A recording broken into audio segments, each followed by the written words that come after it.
대한민국 방산물자의 최대 고객으로 떠오른 폴란드가 생산을 한 소형 항공기를 북한군이 운용을 하고 있습니다. 역사의 아이러니라고 하겠습니다. 북한이 보유한 것으로 확인된 항공기는 폴란드가 1962년도 개발을 한 4인승 단거리 이착륙기인 PZL-104 빌가라는 항공기입니다. 이 항공기는 비행 안정성과 단거리 이착륙 성능이 뛰어나서 1000대 이상이 생산이 되었고, 폴란드군 이외에 캐나다, 미국, 체코, 이집트 등의 다수의 수출이 되어서 군과 민간 부분에서 폭넓게 사용이 되었습니다. 공식적으로 폴란드는 북한에 수출한 적이 없는 기체입니다. 북한이 폴란드산 PZL-104 빌가를 운용하고 있다는 것이 확인이 된 것은 이 기체가 북한 선전영화 처녀습격기 편대에 등장을 한 것을 식별을 했기 때문입니다. 우선 원천 소스를 검증을 좀 해봐야 됩니다. PZL-104 빌가가 확인이 된 북한 선전영화 처녀습격기 편대가 제작된 연도를 확인할 수가 있다면 이 소형 항공기를 북한이 언제 입수를 했는지 추정을 할 수 있기 때문입니다. 따라서 원천 소스의 검증이 매우 중요합니다. 선전영화 처녀습격기 편대에 관련된 국내 정보는 통일부가 유일하며 이 영화의 관람과 이용은 제한 등급으로 분류가 되어 있습니다.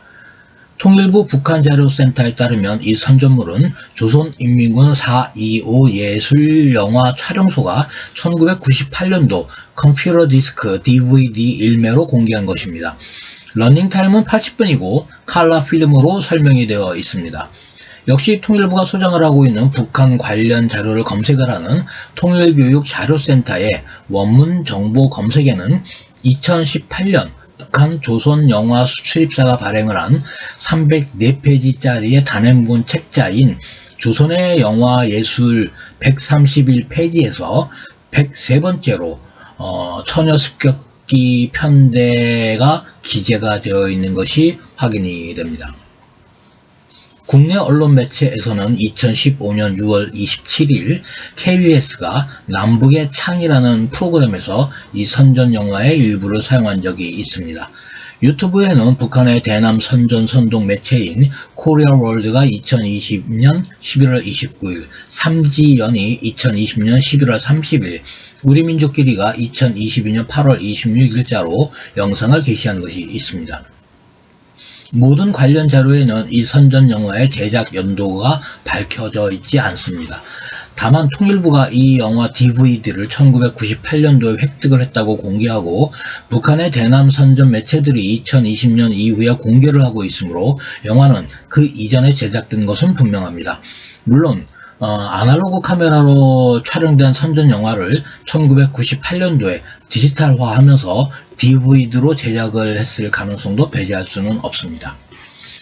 영화에 등장을 하는 PZL-104 빌가라는 항공기를 소개를 해드립니다. 전설했다시피 1962년 폴란드 바르샤바 OK치에사가 개발을 해서 2006년도에 생산 중단하기까지 1000여 대 이상이 생산이 되었는데, 이 바르샤바 OK치에사는 현재 에어버스사입니다.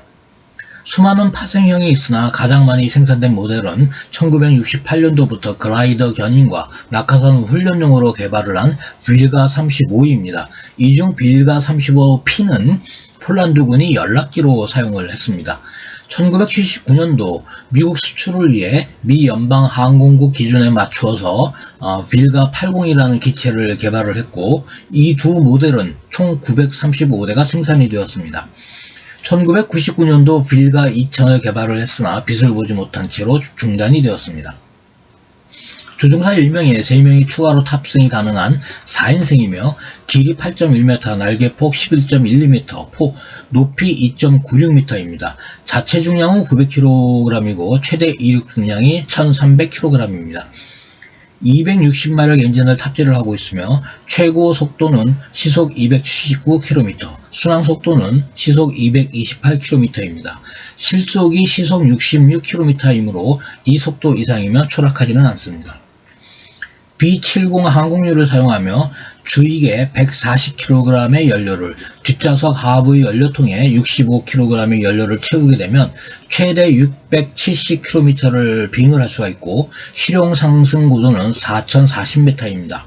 이는 휴전선에서 운용을 할 경우에 전남 목포와 경남 울산까지가 작전 변경이 됩니다. 개발 후 생산 종료까지 44년 동안 단 3건의 추락사고가 있었는데 모두 1996년도 이후에 발생을 한 것입니다. 군용 부분으로는 연락기, 탐색 구조기, 경정찰기로 운영이 됩니다. 개발국인 폴란드는 1973년도부터 93년까지 27대를 공군에서 운용을 했으며, 인도네시아가 면허 생산으로 44대를 제작해서 운용을 했습니다. 그 이외에 군사 부분에서 대량으로 이 항공기를 운영한 국가는 없습니다. 본인의 분석의 결론을 내면 우선 그 영화는 6.25 한국전쟁 당시에 북한의 여성 조종사를 영웅화시킨 선전물입니다. 두 번째, PZL-104 윌가는 1962년도에 첫 비행을 성공을 했습니다. 영화에 등장을 하는 기체의 엔진의 형상을 볼 때 1968년도 글라이더 견인용으로 개발을 한 윌가 35입니다. 따라서 북한의 선전 영화는 1950년도에 발발을 한 6.25 전쟁 당시에는 존재하지도 않았던 항공기를 선전용으로 사용을 한 것입니다. 세 번째, 폴란드가 북한에 이 항공기를 수출한 공식 기록은 없습니다. 네 번째, 제작사인 바르샤바 OKH에서는 1989년도에 회사가 각 부분별로 분리가 되었고 2001년도에 에어버스 디펜스 앤 스페이스사로 흡수 합병이 됩니다. 따라서 이 항공기가 북한으로 비공식 수출이 되었다면 1988년 이전이라는 결론이 나옵니다. 이를 근거로 북한의 선전 영화 제작 시점은 1968년도부터 1988년 사이이며 폴란드군의 운용 시점이 1973년도이라는 것을 감안을 한다면 북한은 1974년도부터 1988년 사이에 이 항공기를 도입을 했다라고 추정하는 것이 합리적일 것 같습니다. 해석 및 시사점을 간추려 보겠습니다.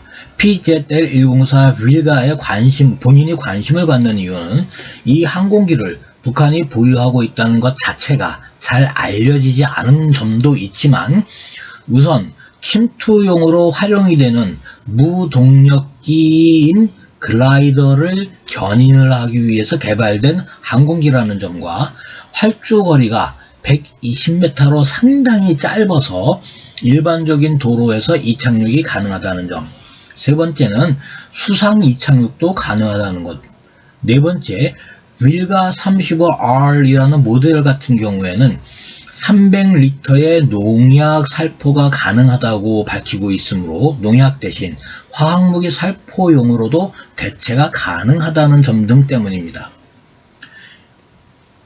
북한의 무인기 때문에 많이 시끄럽습니다. 그러나 이에 못지않은 안보 위협이 될 수 있는 것이 지금 제가 설명을 드린 그 PZL-104 윌가입니다. 따라서 관계기관은 이와 관련된 정보를 폴란드에 요구를 해서 적극적으로 대비책을 강구할 필요가 있다고 생각을 합니다. 이번 편 여기까지 하겠습니다.